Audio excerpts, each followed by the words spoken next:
Thank you for joining us tonight. You're now with me, Shal Shaminator, for TVS Nightline. As always, we begin with the headlines. The Jiwa Murni project continues to receive support from the state government due to its benefits to the people. In a bid to fulfill the project, the state government is even ready to allocate funding to the Malaysian Army. Minister Datuk Patinggi Abang Johari Tunopeng said there was discussions made with Army Chief General Tan Sri Zamros Muhammad Zain regarding the allocation for the Rural Transformation Project. Masa lahirlah program Jiwa Murni kita di Kampung Gedong dan juga kawasan yang lain.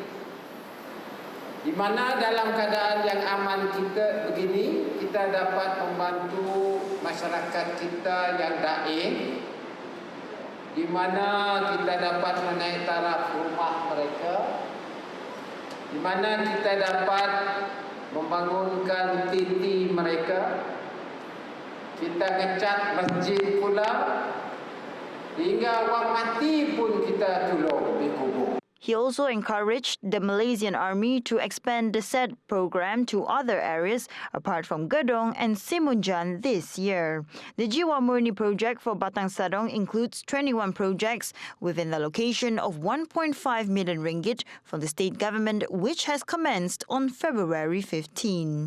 According to him, every member of Parliament of Sarawak will be allocated 5 million a year for the RTP project.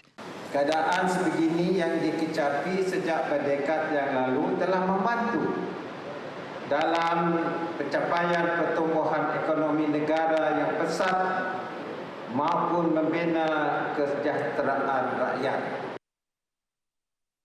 Meanwhile, Gedong Service Centre Assistant Mahathir Oya, when met, said the Jiwa Murni project, or PJM in Gedong, is expected to be completed on April 2021. Among the projects are the repair works on houses and infrastructure works of cemeteries, as well as mosques. Setakat ini kita telah mendapat lebih kurang 60% sudah siap dan masih lagi ongoing projek yang telah akan dilaksanakan oleh pihak ATM. Mungkin insyaAllah dalam bulan 4 projek itu akan selesai lah. According to him, the development of the said work showed very encouraging progress, and he also expressed his gratitude towards the success. Di atas perkembangan projek ini sekarang amat membanggakan dan kami berasa berpuas hati sebagai wakil penduduk di Kampung Gedong lah khususnya berasa berbesar hati kerana pihak ATM telah banyak membina projek-projek yang telah dilaksanakan dari mula hingga sekarang dan masih lagi projek yang dijalankan sehingga kini.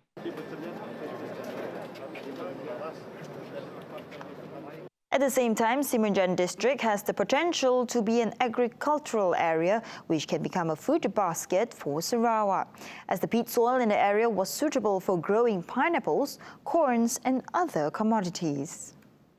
There will be a good road network connecting Simunjan with Samarahan, Gedong and Serian, which will bring in more visitors as well as facilitate the movement of agriculture products from Simunjan.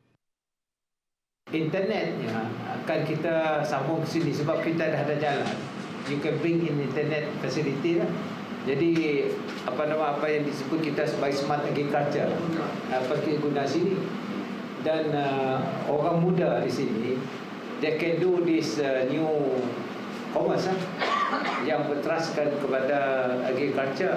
Kita boleh bukakan pertanian moden di kawasan ini dengan IT. Jadi food belt lah. Jadi untuk orang muda yang mengambil jurusan termasuk kejuruteraan kerana pertanian sekarang tu part of teknologi. Chief Minister Datuk Patinggi Abang Johari Tunopeng said the construction of a road connecting Simunjan and neighbouring Gedong town to the coastal highway would open up new areas for agriculture. Indirectly, Simunjan and the nearby area will become one of the suppliers of food resources to Kuching.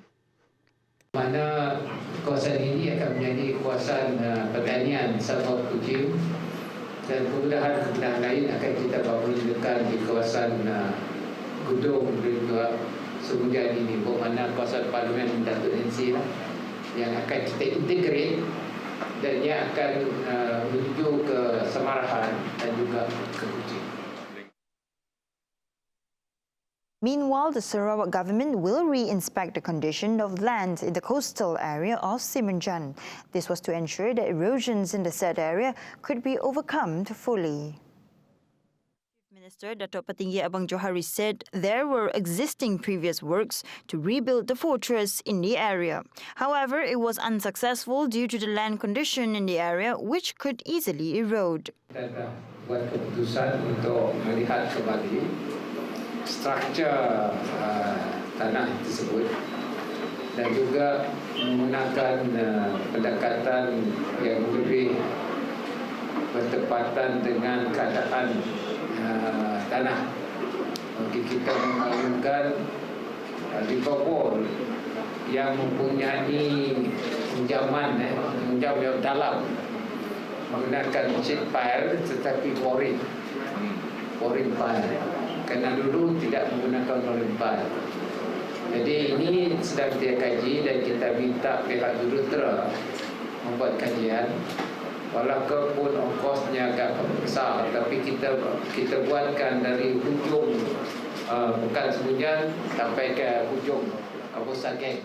He said so after the work visit to the erosion prevention project in the coastal area of Simunjan on Wednesday. The development of the fortress is expected to have a cost of 100 million ringgit, which will commence this year.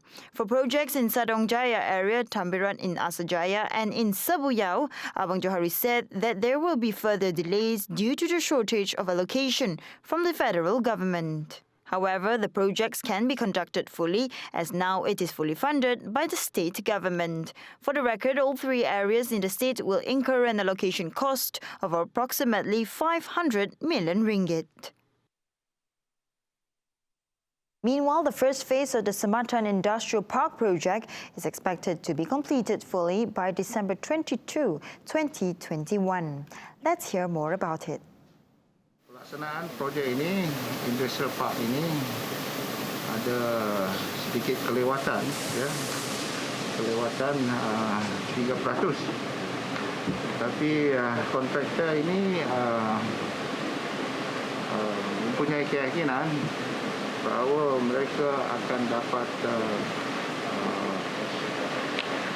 menyiapkan projek ini, dan projek ini dijangka siap pada 22 Disember 2021 ini. Awang Tengah, who is also the Minister of Urban Development and Natural Resources, added that an allocation totaling 8.5 million ringgit was needed for the project covering 52 acres. However, the project would be completed in phases, with the first phase including 5.26 hectares now in the construction process. Meanwhile, the Sematan Entrepreneurial Project was expected to be completed by April 2022. A total funding of 9.3 million ringgit would be allocated for the said project. At the same time, TVS found locals were happy with the state government for realising the aspiration of the people. Orang susah lah macam orang peniaga-peniaga seperti Datuk nak orang yang si ada berlesen, jadi Tok macam luar daripada Sidak Majlis Daerah lah. Mungkin si Datuk kelak diutamakan, diberi kemudahan di SIA, diberi lesen, kita pun si tahu jual lah. Jadi kita kan tempat menada lah, disediakan tempat kan, tempat yang sesuai, teratur. Jadi bagus lagi macam ya. Mungkin dapat tempat luas sikit lah. Luas dari tok rasa nak kecil, sempit juga lah. Kedai tok rasa nak sempit lah. Kami rasa terharu lah. Bersyukur lah. Sebabnya ada buat macam ya, syukur Alhamdulillah. Ada kemudahan untuk orang jadi sematan lah. Hello there everyone and welcome back. Aside from the Batang Sadong Bridge, the Welcome to Simunjan District landmark is another main attraction for tourists visiting Simunjan, being one of the projects listed under the Tourism Facility Maintenance Projects, including the Conservation and Preservation of Heritage Sites 2020 for the Batang Sadong Parliamentary Constituency.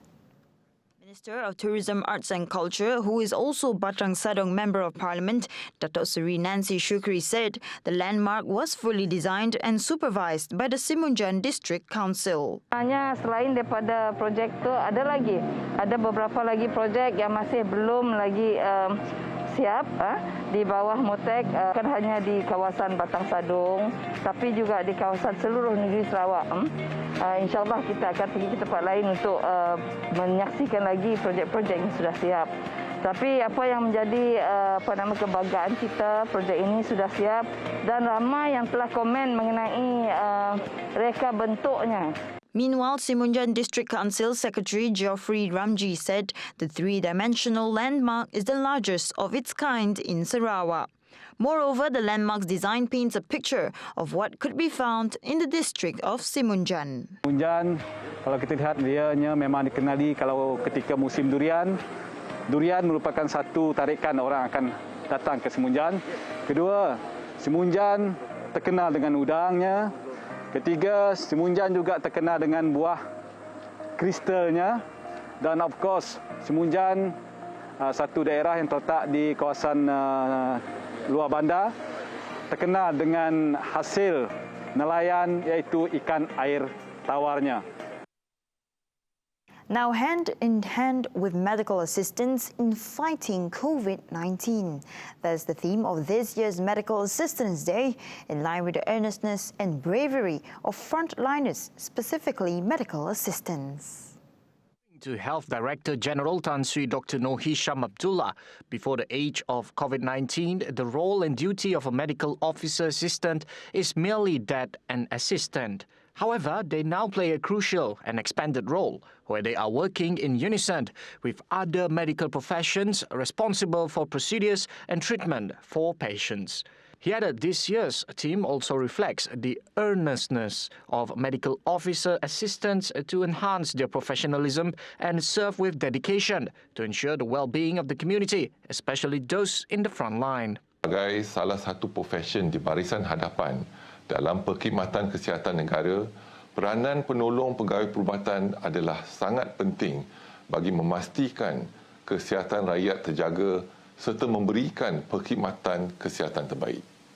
Oleh yang demikian, saya menyeru kepada semua penolong pegawai perubatan frontliner, marilah kita kekalkan semangat dan momentum demi menewaskan virus COVID-19 ini.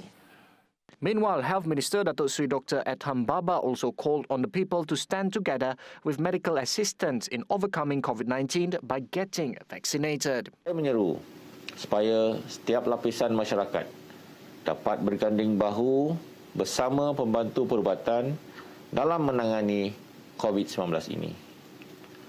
Saya juga meminta semua penolong pegawai perubatan dan semua warga KKM untuk sama-sama mengajak orang ramai mendaftar untuk suntikan vaksin COVID-19 sama ada menerusi MySejahtera atau talian hotline atau mendaftar di fasiliti Kementerian Kesihatan. For the record, the 10th of March was declared Medical Assistance Day and it is celebrated nationwide, with this year being its 10th year of being celebrated. On to the next update. There's a total of 195,923 individuals in the first phase of the National COVID-19 Immunization Program have been vaccinated as of Tuesday. Sarawak recorded the highest number of people vaccinated for the first dose, with 27,500 individuals. Apart from Sarawak, Selangor recorded 19,251 individuals vaccinated, Kuala Lumpur 16,887 and Pahang with 16,342. On to the COVID-19 development, as Sarawak recorded 210 new COVID-19 recovered patients today. Sibu recorded the highest discharge at 69 patients, followed by Bertong with 66 patients and 30 from Bintulu.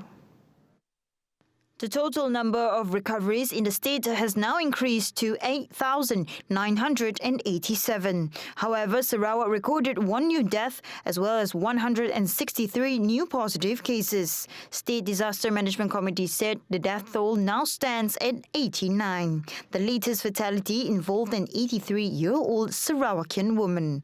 Of the new positive cases, the committee said Batong recorded the highest number with 37 cases, followed by Miri at 25 and Bintulu 23. The total number of positive cases in the state has now increased to 11,511 cases. Meanwhile, Malaysia COVID-19 infections remained below the 2,000 mark for the fifth day in a row. The country today records 1,448 new COVID-19 cases today. Selangor remained the state with the highest number of infections with 561 new cases. This is followed by Johor with 273 cases and Sarawak with 199 cases. 10 cases were imported infections while the rest were local transmissions. Malaysia has now recorded a total of 317,717 confirmed infections. 2,137 patients have been discharged nationwide, bringing the total number of infected patients in the country to 298,516. However, the country also recorded 5 more deaths from the virus, taking the country's fatalities total up to 1,191. Thank you for staying with me. Now, the Saudi Arabian government has agreed to grant an additional quota of 10,000 Hajj pilgrims for Malaysia. Prime Minister Tan Sri Muhyiddin Yassin said he presented the request during a meeting with Saudi Arabian Crown Prince Mohammed Salman Abdul Aziz Al Saud, who is also Deputy Prime Minister and Defence Minister in Al Yamamah Riyadh Palace. He explained that the Crown Prince gave his assurance and positive response towards the request, as Saudi Arabia will always welcome Malaysian pilgrims who are known for their attitude, discipline and common decency. Ini suatu berita yang amat baik dan cuma sama ada bila masa kota penuh ni dapat digunakan, ini akan ditentukan oleh bukan sahaja untuk Malaysia tapi untuk seluruh negara-negara lain pun. Mereka perlu menunggulah bilakah perkara itu akan dilaksanakan sepenuhnya. Muhyiddin added Mecca and Medina are also in the process of expansion to accommodate more pilgrims in the future. Right now, the official Hajj quota for Malaysian pilgrims stands at 31,600. This was an increase compared to the 30,200 pilgrims allocated last year. According to the stipulation made by the Organisation of Islamic Cooperation, a nation's Hajj quota is 0.1% of its total population. Meanwhile, commenting on the meeting between Malaysia and Saudi Arabia, Muhyiddin described the 4-day official visit to Saudi Arabia as very successful. Aside from enhancing Kuala Lumpur-Riyadh relations, the visit also produced various positive outcomes. Among the most important milestones are the inking of a memorandum of agreement to facilitate the pre-release process of Hajj and Umrah pilgrims from Malaysia. This includes flight arrangements, visa and passport checks, customs procedures, and other logistical processes. On to the education sector, as schools will need to conduct assessment and observation on students' progress after the physical school session reopens. This will include approximately 5 million students in 10,223 schools nationwide next month. According to Director General of Education, Dr. Habibah Abdul Rahim, the measures will be taken to ensure there will be no student left behind in terms of education. With the assessment, Dr. Habibah added that students' performance can be determined to close the gap in education. She said the Primary 1 transition program is aimed to manage students in aspects of socio-emotional, behavior, literacy and numerical so that they will not be left behind. According to her, the face-to-face school session can be assessed through its development on January. The cumulative total number of students will include approximately 3 million students in 7,781 primary schools nationwide. The body of a 15-year-old teenager who went missing in Long Maran on Monday was found today. The victim, Rohnia Bajut, was swept away by swift currents while swimming in a river with his friend.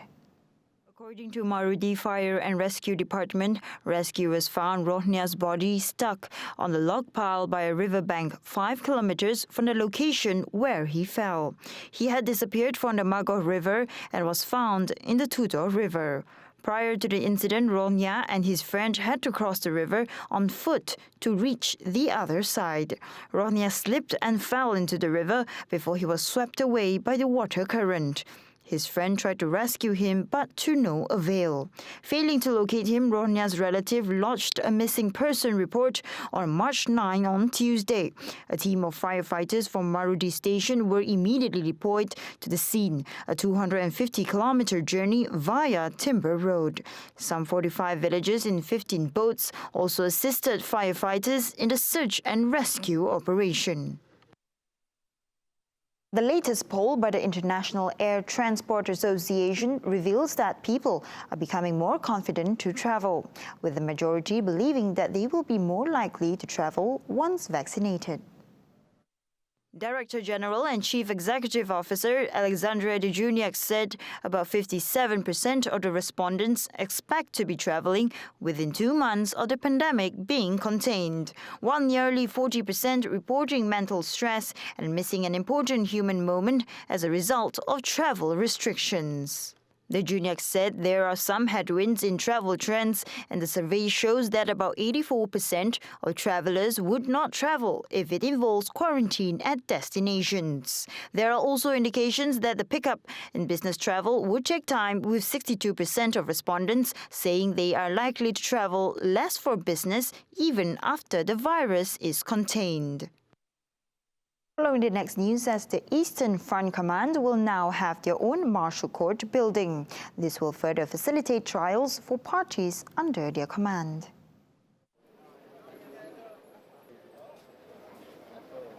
Setakat ini kita telah mendapat lebih kurang 60% sudah siap dan masih lagi ongoing projek yang telah akan dilaksanakan oleh pihak ATM.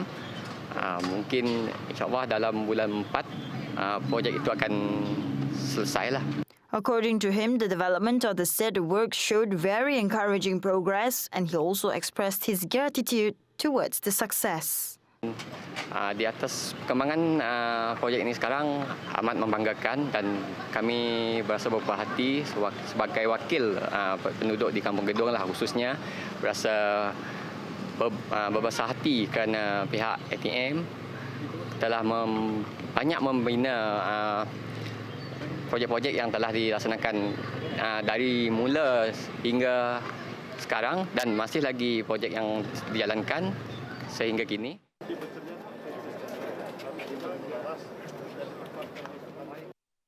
Meanwhile, the High Court today ruled that Christians nationwide can use the word Allah in their religious publications for educational purposes. 3 other Arabic words were included, namely Baitullah, Kaabah and Salat. This followed the High Court allowing a judicial review application by a Sarawak native Christian, Jill Ireland Lawrence Bill. In the application, Jill Ireland had sought, among others, a declaration that it is her constitutional right to practice her religion and rights to education, as provided under Article 11 of the Federal Constitution. She also wanted the court to declare the Home Ministry's 1986 circular to ban the word Allah in Christian publications as unconstitutional and unlawful. However, Court of Appeal Judge Datuk Nur B. Arifin in her ruling held the use of the 4 words was filled with illegality and irrationality. She said the use of the words would not disrupt public order. And that concludes TVS Nightline for tonight. As always, thank you for tuning in to your local news tonight. Here with me, Shaminator, and I'll see you next time. Have a good night.